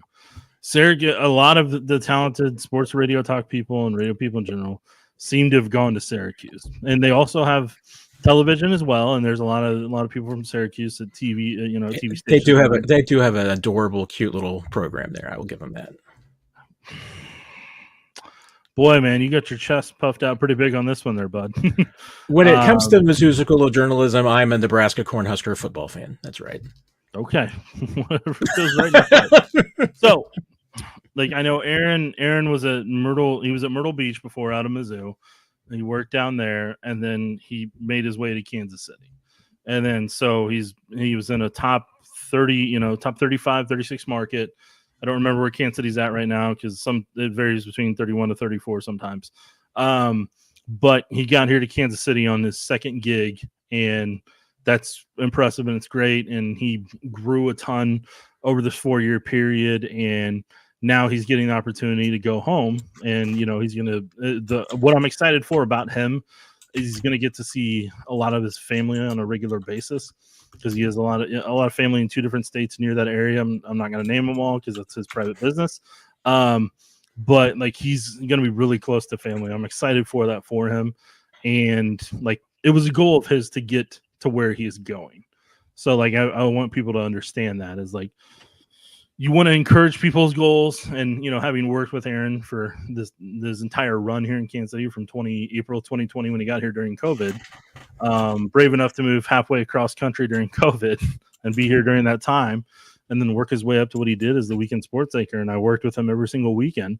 Aaron grew by leaps and bounds, and he's going to go and, he's going to work down there in his home area, and he's going to do a good job down there. And, we'll see where it takes him in the future. So, Aaron's an ambitious guy. He's got a lot of goals, and I have no doubt he can accomplish whatever he wants.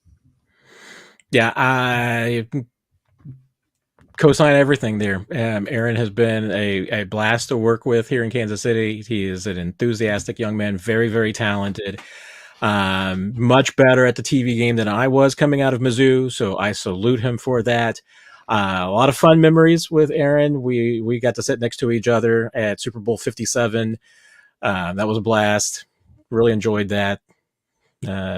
Aaron's a good young man and going places. So absolutely. At this point in his career, being able to go back home to a market the size of Atlanta is absolutely incredible. It's a testament to his talent and how hard he has worked. So wish him nothing but the best. That is going to be an incredible opportunity for him. And like I've told him, I said, what's going to be different this time around is that he's covering the hometown teams that he grew up watching. Yep. I told him it's going to be a whole different experience for him to be able to cover the Braves, Falcons, and also, to be able to cover all the colleges around in that area, and then the Hawks and everything. So, all that combined, that's It's going to be, I'm going to keep up on him on social media, and I know he'll post a lot for me to be able to keep tabs on how he's doing, how things are going for him. And let's just hope that when the Falcons or the Braves, not the Hawks won't, but one of those two teams might win a championship. And when they do, let's just hope that Aaron holds it together. It's just funny. Like his first, if I remember correctly, his first assignment is going to be covering the Chiefs Falcons this Sunday. That is hilarious, by the way. Next weekend, next weekend he'll be there when the Royals are in town in Atlanta. So he's gonna have some familiarity here for a couple of weeks. I feel for him the first time he's gonna have to cover a Missouri-Georgia game. Well, I mean, I know he had that marked down on his calendar too. Whenever that potentially comes up here, so he's gonna have some opportunities to still be connected to this area. That one's going to be tough. Love Sammy's super chat here. Fantastic. Well, absolutely wonderful use of the super chat.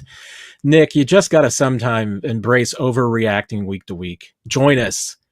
So, thoughts on Mahomes' slow start? I've already mentioned my thoughts on that topic many a time in this past hour. So you're not worried?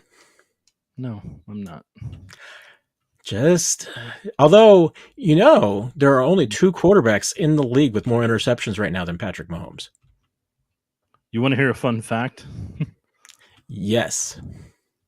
Neither of those quarterbacks have won as many Super Bowls or been Super Bowl MVP as many times as 15. Do you want to know who one of them is? You already told me. You already told me that. Well, Sean Payton would be glad to know that one of them is Bo Nix. So, yeah. Isn't the other one Anthony Richardson? I think the other one is Anthony Richardson. Yes.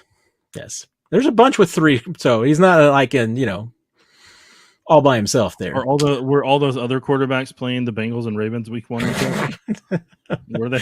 They were not. No. I'll be dang. No, Bo Nix was playing some really, really crappy defenses too. That's kind of concerning. What's up with Noah Gray?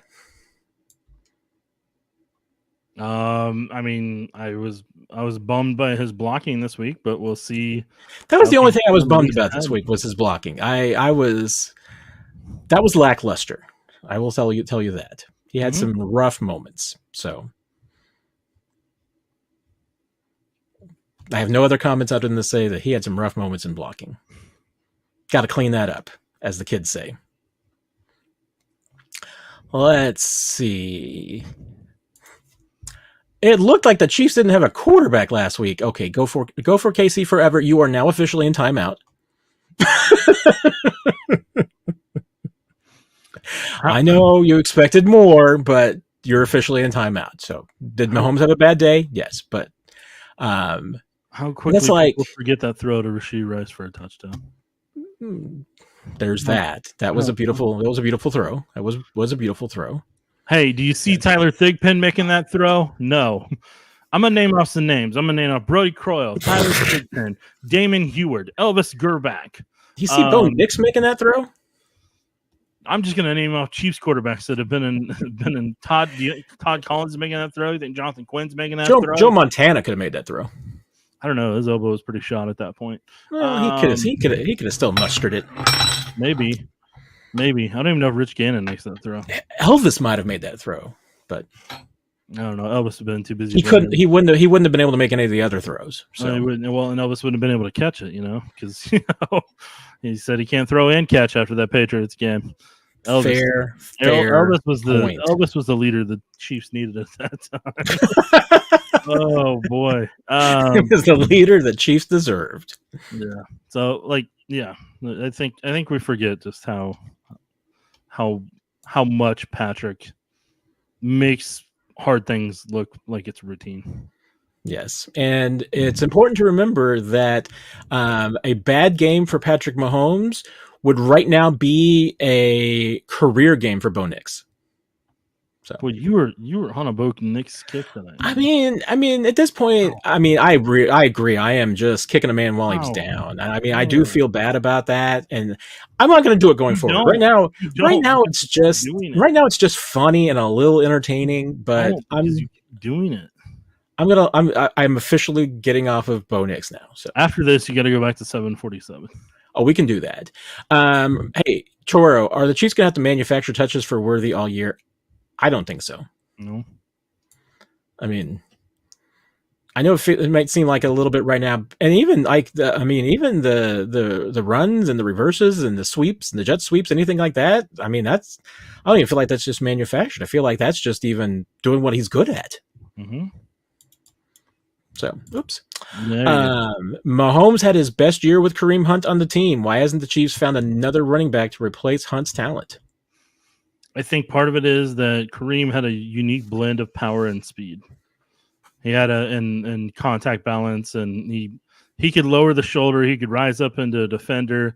He could hurdle over guys. He was just a very unique athlete in his prime, his first couple of years, and you don't typically find that on a regular basis. A running back normally has speed, maybe have power, maybe a little bit in between, and you typically don't find guys that can run out of shotgun and run under center the way that Kareem was able to. So just like you're not going to find a lot of guys that have all that Tyreek Hill turned into, you're not going to find a lot of running backs that were all that Kareem Hunt was during that brief era. And I mean, and to your point, I mean, I'll underscore. I mean, Kareem Hunt was in his first couple of years in the league a very unique talent. Yep. I mean, there's only like maybe two of them in the league. I mean, he was the best running back in the league as a rookie. I mean, and it could arguably was the best running back in the league for a season and a half. I mean, once he kind of hit his layoff and came back with Cleveland, I mean, he was not the same back again. So he's never really been that guy since then. But hey, if you get the right player at the right time in their career, I mean, you're going to be able to, you could recapture some of that magic. But I question whether the Chiefs are ever going to be able to do that, because to do it, you're going to have to draft a running back at a spot where a lot of people say you don't draft a running back. I mean, right now, if the Chiefs took a running back in the third round, I know people in this town who would set things on fire. What neighborhood do you live in, sir? There are some people who are just like, you don't spend any draft resources on a running back.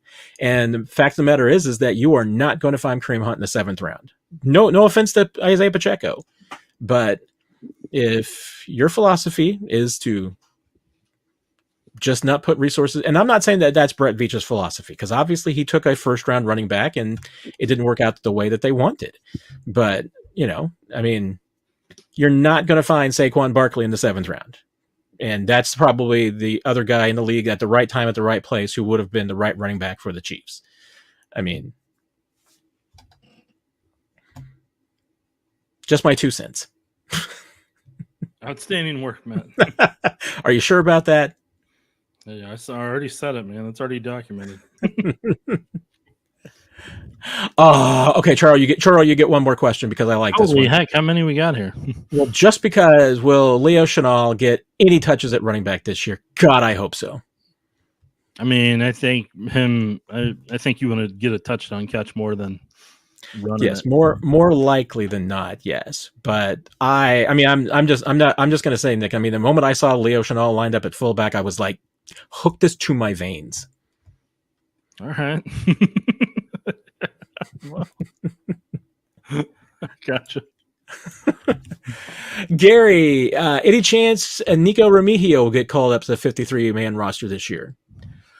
I mean, I think only if there's injuries. I mean, Nico's done everything that this team has asked him to, but I mean, at this point, I just think it's opportunities, and right now, I don't see an opportunity barring an injury of some sort. You said Matt, so I don't have to answer it. You do, because I'm asking you. No, yes, you're not. I asked you, Nick. Nope. Is there any chance Nico Remigio gets called up to 53 this year? Is there injuries? Because then maybe. Let's say there's an injury. Yes. Then it's possible. Brandon, what are the team's 2 biggest weaknesses now after 2 weeks? Defensive line depth and speed running back. I can't pick that apart. Oh, darn. I'm trying to see if I can Yeah. muster up, being worried about something else, but Yeah. I mean, about the best I could possibly say would be it's third, and I think third is probably cornerback depth. But I mean, I've been pleased with Jalen Watson, so they're okay there. I mean, I think their corners have been playing well, and Jamari Connor's been playing extremely well as basically a slot corner. So Josh Williams has been struggling. So I mean, to me, if they get into a spot where Josh Williams has to play a lot, that's a concern. But I'm with you. I mean, I'm co-signing on the defensive line depth. I mean, they've got to get, like I said, Marlon and Cam Thomas. They've got to get those guys playing soon, because you cannot continue with an 8-man rotation up front. Those guys are just going to get gassed, especially when one of those guys is a 33-year-old Mike Pennell and 30-year-old Chris Jones. You've got to be able to give them some time off, and you got to be able to rotate them, and they need some help. So I'm with you. I mean, I'd fill one of those 53 spots right now with a defensive lineman if you feel like those guys can't contribute right now. All right, Matt, you got 15 more minutes with me, and so if you want a lightning round, you can, or whatever you need to do. Different version of the question we asked earlier, lightning round. Are the Chargers scary? Not yet. Give them a couple more years, then they'll be right there toe and toe with the Chiefs. But they need more at receiver, and they're gonna have to get younger on defense. There you go. And they need a tight end. They don't have a tight end yet. McDuffie aside, thoughts on the play of the secondary, and could we see an addition there? We just kind of touched on it a little bit, but let's go lightning round in depth here. So from a secondary perspective, I think the biggest thing right now is, does Brian Cook regain his form? Is he able to kind of get the range back that he had before the injury? Because it's not there yet. And so I think that's something that the Chiefs are going to have to be mindful of whenever they do single high coverage, in terms of what they do pass rush blitz wise and how they kind of approach some of that. I mean, McDuffie is going to be, your key guy. Watson right now is your number 2 guy. And then Jamari Connor's slowly working his way up in the L'Jarius Sneed program. So for people that pay close attention, L'Jarius Sneed just had a couple pieces of the puzzle, blitz from time to time, help and run support, be a physical guy. Then year 2, a lot more blitzes, a lot more physical run support, added coverage responsibilities. Then year 3, a lot of coverage responsibilities, still had all the foundational pieces that he built up over time. Then year 4, he shadowed everybody and became a dominant corner. And if you look at the way Steve Spagnuolo is using Jamari Connor, he's using him the exact same way he did L'Jarius Sneed for the first 2 years. So I call it the L'Jarius Sneed program. I mean, once again, I can't argue with that. I mean, and Jamari Connor has looked really good and was absolutely one of the key players on Sunday, made 2 huge plays. And the blitz in and of itself was also very reminiscent of L'Jarius Sneed. I mean, Sneed was a very effective blitzer, had a couple of plays just like that. So, I mean, for me, the addition to me in the secondary that this team needs and can use going forward is just when they feel like that they can fully unleash Jaden Hicks, because we got to see a couple of snaps from him, and when Justin Reed went down, and then the guy just came in and just lit up a guy on his first tackle. So I think Jaden Hicks is ready. I mean, there's got to be something that the Chiefs are just protecting him and holding him in reserve right now, and maybe that's part of it. Maybe they just want to make sure that. I mean, he is a 100% go at it guy. So maybe they do want to just make sure that as a rookie and playing 20, 21 games that this team's planning to play, they don't burn him out early. They don't have him hit a rookie wall, but I just want to see Jaden Hicks just light some people up, because he's going to at some point. So the safety depth, I've got no concern with. I have a little bit of concern about the corners, but maybe we will see some movement there. Maybe we'll see some other guys getting some opportunities, but because I think at this point, Jalen Watson has been pretty impressive. Nazee's going to get his opportunities, but yeah, I mean, I do think it's going to be tough for Nazee to be what he looked like he was last year before the injury. I mean, next year is really the year that you're circling that Nazee could break out. But at this point, Josh Williams is the one that's been disappointing, because that's the one that I think the Chiefs would love to get more production out of. And so far at this point, they just haven't been getting it. Ozzy, what adjustment do the Chiefs normally make to help out the linebacker safety in coverage? Also, is Tranquil healthy? He doesn't look like he's moving around as well as last year. Thoughts and theories there, Nick? I don't have any thoughts and theories on what they normally do, because they adjust to what they need to hide. So it's not always a linebacker or safety or corner. They are more mindful of what they need to do. If the pass rush is struggling a little bit, maybe they play a little bit more zone. If something's struggling here, maybe they play a little bit more man. It's going to vary. It's not just based on linebacker and safety coverage. I've had a question about the Tranquil part too, because Tranquil to me has looked, just like Drew Tranquil of old at times. There have been a couple of times when it's looked like he's just been maybe a little out of position, and I don't know how much of that is just simply he's basically playing a different spot this year. Last year he played a lot of Mike because of the injury to Nick Bolton, and he moved around quite a bit. Now he's playing one spot consistently. I think maybe some of it is just simply the adjustment. He's playing a spot that he hasn't played a whole lot of.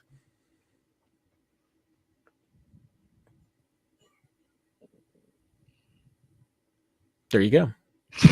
Okay, I thought you were looking for your next question. I am looking for my next question. Mike, should Veach go on a heat check and try to get Justin Houston back in the building too? Chiefs fans love reunions from like decades ago. Is Justin still around? I want to say he was on the Panthers really quickly last year, but then I think they released him, and I don't think he found a new home. And he's also 35 now. So yes, he is old. He is still a free agent. Probably would not be at this age probably the best, but I think they moved on after that era. Here's a question for you then, Nick. Is there any former Chief that you would like a reunion with?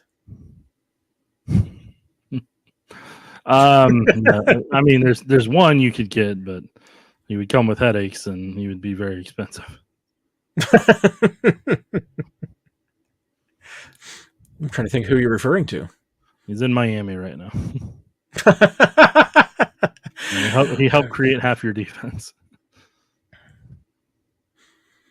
There you go. I was gonna say, we are scrolling. Well, no, actually, we're not. I'm at 8:10 now. So I guess we don't need any new questions. We'll just go lightning round here. Let me see if on the last drive when averaging 5 yards a carry, why did the Chiefs throw on first down before Pop's injury? I can say in the press box there was a lot of questions about the Chiefs just getting out of rhythm offensively when it looked like they were really running the ball effectively against the Bengals, and then just throwing the football and killing the clock. And did you see any of that, Nick, on your breakdown of the game? I think they got to a point where they knew they needed to stay ahead of the chains, to where I wouldn't be stunned if Frazier doesn't have a breakdown of what you want to get per play, what you're wanting to get yard wise in those situations. It would not stun me one, but if like Frazier's got that broken down to where, you want to get 5 yards per play every 10 seconds, or you want to get each down within this 2-minute time, you want to get 7 yards per play, you want to get this per play. And it wouldn't stun me one bit if there was a certain number they felt like they got behind that they needed to hit at that point and kind of be able to keep ahead, to where they drained the clock so Burrow wouldn't have a chance, but then also kept the favorable down and distance they were looking for to make sure they got to the certain yard mark with Butker. I think that's the best way I can explain that. Yeah, I think you're right. It was just, I thought it was perplexing at a couple of times in points in the game where it just seemed like they had the Bengals defense on their heels in the run game, and then all of a sudden just gave them a respite with a pass and got themselves out of rhythm. But Andy Reid's forgotten more about play calling than I will ever know. So Des, do you think Andy and Spags hide things from teams they play when they may play them in the postseason and hide things from them in the regular season? I don't think they want to put stuff on tape that they're going to use down the road. Take Buffalo, for example, last year. Yeah, I threw a Buffalo that Buffalo didn't have in that game in Arrowhead. I believe that they both, if there's something that they think will work and they think it is a team that they might see down the road, yes, I do think that they will hold that in reserve. They might show a little leg, if you will, for lack of a better, they might just do some things to kind of test it out and everything. But I mean, as far as a wholesale strategy, yeah, I do think that if there's a team that they think they're going to see, and I also think that Andy Reid's the best in the world at this, which is, I call it the 3D chess of game planning, which is that Andy Reid's going to put something on film in week 2, just because he knows, hey, there's a defense that I'm going to be facing in week 8 that's going to fall for this. If I put this on film in week 2, I can run a variation off of that in week 8 that somebody else is going to fall for. Or I can put a concept out and we can run a play and maybe we're going to run it, 8 or 9 times. And then we're going to run it in the postseason, except we're going to do something that you guys haven't seen yet. I mean, I think my philosophy have been, and my comparison metaphor for Andy Reid in an offense is that it's like a symphony. I mean, he will do things for the purpose of setting something up that he's not planning on doing for 12 more weeks.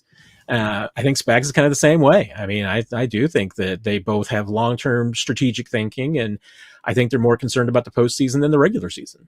Matt, you want to do me a favor here? Yes, I do. 8-12. 8-12. It's more of a statement than a question. Which one? The one that's a statement, not the question. That we're acting like the Chiefs looked good? Okay, I'm going to do this one more time. It doesn't matter. They won the game against the potential playoff caliber team in the infancy stage of their season. They won against the potential playoff caliber team in the Baltimore Ravens. Just right now, the key is just winning the games. If you can get up by 10 or more by the time you get to the fourth quarter, or if you can close it out and bury teams in the fourth quarter, or you can run the ball down teams' throats in the fourth quarter, impose your will on them, that is what is going to matter when January and February rolls around. So right now, I don't care about the style points. I don't care if they have a perfect 10 on the balance beam in practice trials. What I'm looking at is, what are you doing when January rolls around? Where are you playing at that point? Until that time comes, I do not care as long as they give themselves the opportunities to win and hold tiebreakers. That is all that they're trying to do. I mean, literally at this point, man, how many AFC championships have they been to? How many Super Bowls have they been to? And we continually freak out about what they are doing in September. Like, well, they didn't look good here. Well, they didn't look good there. How many times do you have to continually prove to you that for them, January is when it matters? That is when it matters. We keep talking about three-peat, but guess what? There's a certain path they have to go to get to that three-peat, and they've proven that journey time and time again.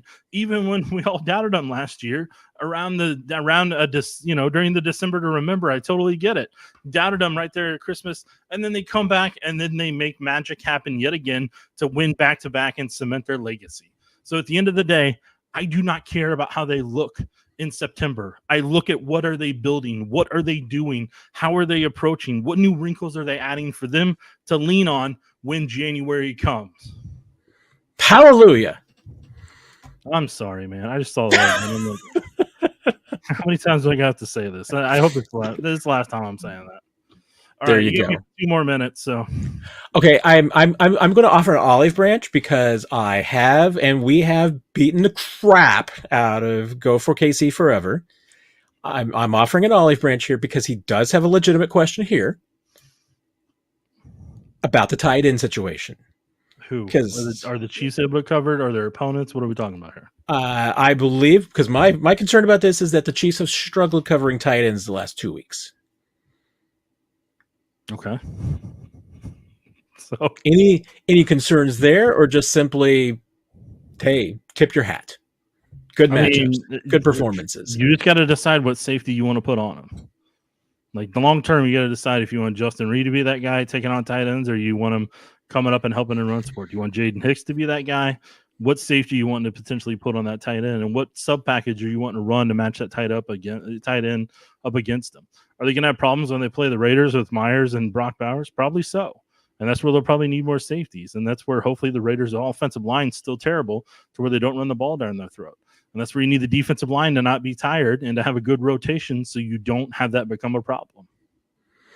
And I mean, the Chiefs face two teams that have some really good tight ends. So, I mean, I think that's part of it. And to your point, I mean, I have to think that a little bit of it is still that Spags and that defense is still adjusting to the fact that Justin Reed missed a lot of time. Brian Cook is still coming back. They're probably not 100% as far as their defense goes in those spots, and they probably are figuring out a few things. But once again, it needs to me, it needs to be more than 2 games. Let's get a bigger sample size. Let's see them go up against some other tight ends. You know, this could be a problem that is right now being blown out of proportion, and it's not going to matter. I mean, they are 2-0. So, the final question you probably want me to go out on, or statement you probably want me to go out on, is that let's do it. 827. If it's a question that you want to go out on, I'm all for it. It's not really a question; it's more of a statement. Oh no, and this is a rebuttal to the statement. At 827 on cover 2. Oh, from Gat? Yeah. Excellent. People act like cover 2 is some new magic. You learn how to play against it in high school. Hey, you want to know the difference between high school and the NFL? Is you're going against Olympic level athletes that are the best at the game. They can play the simplest coverage possible, but if a guy can run from sideline to sideline in 2.5 seconds, you can play it against it for 15 years. It doesn't matter. There's a reason the league is playing cover 2. It's so that teams have to work down the field and be patient against them, and then they're hoping they'll make mistakes or they'll turn it over. So that's why other teams right now are playing this game called let's run the ball down their throats, so then they get out of cover 2 so we can throw it over top of them. So that's what a lot of teams are going to do. That's why the Bills evolved to have 2 tight end sets, and they're trying to run it with Cook more. That's why the Chiefs are having 2-3 tight end sets, is because everybody is learning, hey, the way we take them out of cover 2 is to run it down their throats. Do you want to keep 2 safeties up here? Let's play a game called The Clock Goes to Zero. And with that, Matt, my time has hit 0, and I bid you adieu, Matt. I have to go to this one to finish out with, because I did not. I should know these things. You're paying me overtime at this point. Did Leo Chenal really have 2,000 yards rushing and 42 touchdowns as a senior in high school? Matt, you're paying me overtime at this point, and you're not even paying me. So Fair point. All right, everybody. If you have any questions that we did not get to, and we did skip some that, as always, did hit a little bit earlier. So if we didn't get to your question, there's a pretty good chance we did talk about it at some point earlier in the broadcast. I'll be working on chapters a little bit later tonight. So if there's anything you want to catch up with, you'll be able to do that at your convenience. Looking something up. Bye. I did you a deal. Nick is out of here. Everybody, thank you very much. Should be a pretty short and simple week this week, back to kind of normal. Chiefs do play on late on Sunday night, so Nick and I will be recording the podcast for 41 is the mic after the game, late Sunday, early Monday. So be looking for that in your streams then. And then next Tuesday, we'll see you back here for the weekly Q&A. Thanks, everybody, for great questions tonight. Once again, like I said, if there's anything that we did not get to during the show tonight, ask it in the comment section on YouTube. You can also always hit us up on X/Twitter, whatever. Glad to answer your questions when we can. So with that, everybody have a great week. We'll see what happens this week. Some changes going about. See if we get to hear from and talk to Kareem this week. A lot of things, interesting things going on, and you'll be able to find updates over at ChiefsDigest.com and here on the YouTube channel as well. So everybody take care. Have a great